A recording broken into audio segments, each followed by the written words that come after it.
Сәлем достар, қалдарыңыз қалай? Менің каналыма қош келдіңіздер. Бүгін мен осындай балықтың ерекше қуыру әдісімен бөлісейін деп тұрмын. Ол үшін бізге осындай бір сарыағаш қажет. Енді сарыағашты осы тазартылып, сырты ашылған, міне осылай кесілген балықтардың үстіне құямыз. Бұның бір жақ жері достар, қазір көресіздер, қуырылғаннан кейін өте әдемі, ерекше болып шығады. Жұмсақ, әдемі, дәмі де ерекше болады. Сондықтан осылай бір бутылка сарыағаштың барлығын құйып аласыздар. Енді осы міне барлығын балықтың үстіне құйдық. Енді осылай жуып аламыз. Ыдысымызға саламыз. Қараңыздар. Балықтарымыздың іші барлығы осылай тап-таза болып тұр. Жаңа бір жуып тазалап алдық. Енді қазір осылай барлығын жуып алғаннан кейін біз сырттарын әдем болып қуырылу үшін пышақпен әдемілеп тұрып кесетін боламыз. Қуырғанда да, қуырылғаннан кейін де әдемі араларының пісуіне де жақсы болады. Сондықтан міне қараңыздар, осылай барлығын сіздер де осылай жуып алыңыздар. Керемет болып шығады, дәмі деген ерекше. Енді көбіміз, мен алдыңғы видеомда да балықты қуырғанда ұнға аунатып, тұзда солай қуырған болатынмын. Ешқандай сарыағашқа жумай. Енді осы жолы сарыағашқа жуып, ортасының қандай болып пісетініне дейін көрсететін болам. Сондықтан видеоның соңына дейін қараңыздар достар. Міне осылай жаңа жолдасыма сыртын ашытып алдым. Барлығын осылай жуып алдық. Енді суымызды төгеміз қазір. Қараңыздар, жақынырақ бір көрсетейін. Міне осылай болып тұр. Газды сарыағашпен қуыру әдісін көрсетіп жатырмын. Сондықтан видеоның соңына дейін қараңыздар достар. Енді міне барлығын сарыағашпен жуып алдық. Енді сырттарын осылай кесіп шығамыз. Міне дәл осылай барлығын көрсетпей қойын достар, түсінікті деп ойлаймын. Әдем болу үшін тағы біреуін көрсетейін. Міне осылай. Үшке бөлесіздер ме, екіге бөлесіздер ме, енді өздеріңіз қарайсыздар. Екі жақ бөлігінде осылай кесіп аламыз. Енді осыны достар, тұзбен іші сыртын осылай тұздап шығамыз.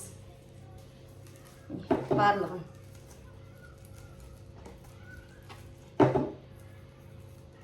Міне осылай. Енді осы ыдысымызға барлығын орналастырып салып аламыз. Қазір енді барлығын тұздап болғаннан кейін ары қарай көрсететін боламын. Міне достар, енді газымыздың астын қосайық. Майымызды құямыз.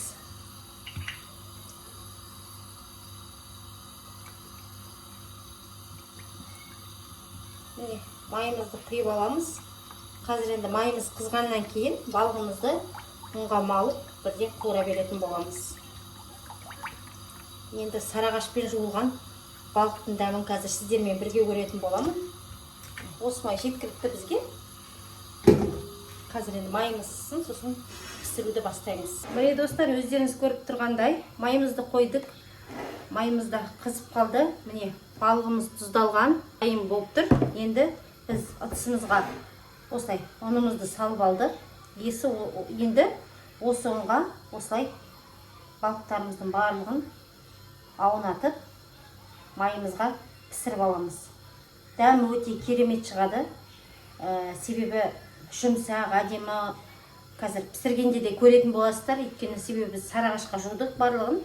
Міне қазір ерекше балықтың осындай рецептімен каналымда бөлісіп тұрмын. Міндетті түрде достар жасап көріңіздер, каналыма тіркеліп алыңыздар.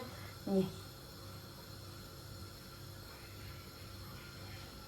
осылай барлығын енді түсінікті деп ойлаймын, көрсетпей қояйын.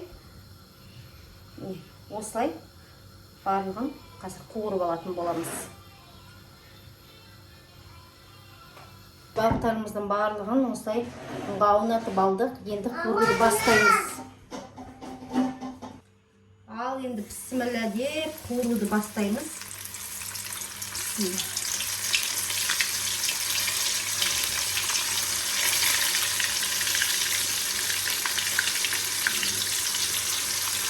майымыз қазір де қызды.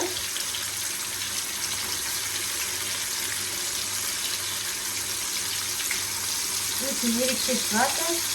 Міндетті түрде жасап көріңіздер осы әдіспен достар.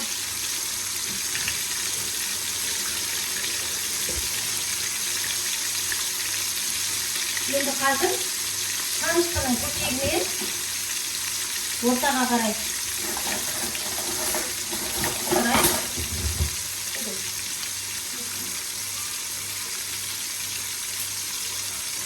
ерекше әдемі болып майымыз достар, міне әдемі болып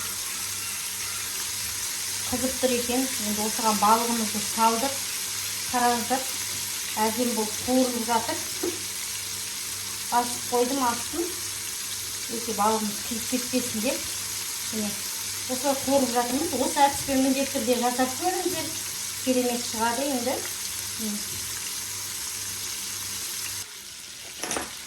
Міне достар, әдемі болып қуырылып жатыр. Енді екінші жағын осылай аударып қояйық. Иісі деген бұрқырап тұрған. Қандай керемет.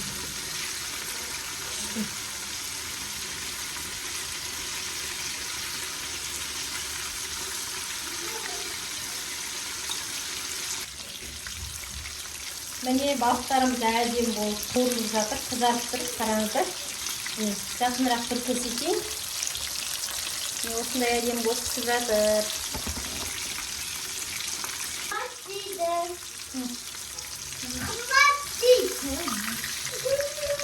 Ал достар, балығымызды осылай алып жатырмыз. Қызарып тұр, күшті тұрып қараңыздар. Міне достар, біздің қуырып жатқан балығымыз осындай болып әдемі болып пісті. Енді екінші бөлігін салып қойдым. Қазір содан кейін үшінші бөлігі. Содан кейін міндетті түрде сіздермен бөлісетін боламын. Қараңыздар, орталарына дейін әдемі болып пісті. Көріп тұрғандай екінші бөлігі де бізде пісіп жатыр. Екінші жағын аудардым. Біріншісі пісіп. Балығымыз дайын болды, осындай әдемі болды. Енді үшінші бөлігін салып қойдым. Мынаны көрсете берейін деп отырмын. Осындай кереметтей балықты сіздермен бірге қазір дәмін көретін болам. Мен алдымен қараңыздар, өте керемет қараңыздар. Міне жұмсақ керемет болып пісті. Мына қараңыздар, ортасына дейін керемет қой. Міне жүр жұмсақ, әдемі үлпілдеп қатып қалған жоқ ешқандай да. Міне қараңыздар, күшті болып піскен. Қай бөлігін алып қарасаңыздар керемет енді достар. Қазір енді бетін кішкене сәндеп жіберейік. Міне балығымыз осындай керемет болып тұр. Каналыма қазірден бастап тіркеліп алыңыздар достар. Дәл осы балықты мен сарыағашқа жуып дайындадым. Міне керемет болып тұр. Қараңыздар. Енді бір жуамызды аламыз. Енді осыны былай кесіп алайық.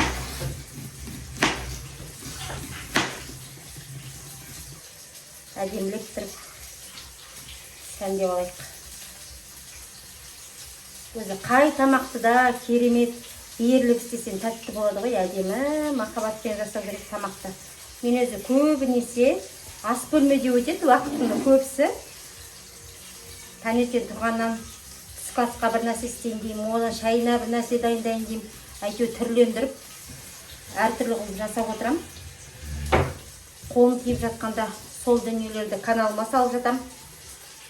Менің көрермендерім де дәл осылай жасасын деп. Қараңыздар. Міне бүгін біздің дайындаған балығымыз осындай керемет болды. Енді дәмін бірге көрейік. Тұзына дейін күшті болған. Қараңыздар.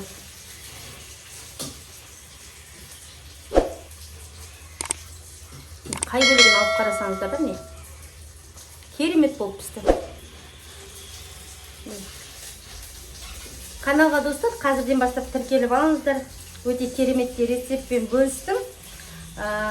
Жасаған жандар болатын болса, міндетті түрде жаза кетіңіздер. Бізге ас болсын. Сау болыңыздар.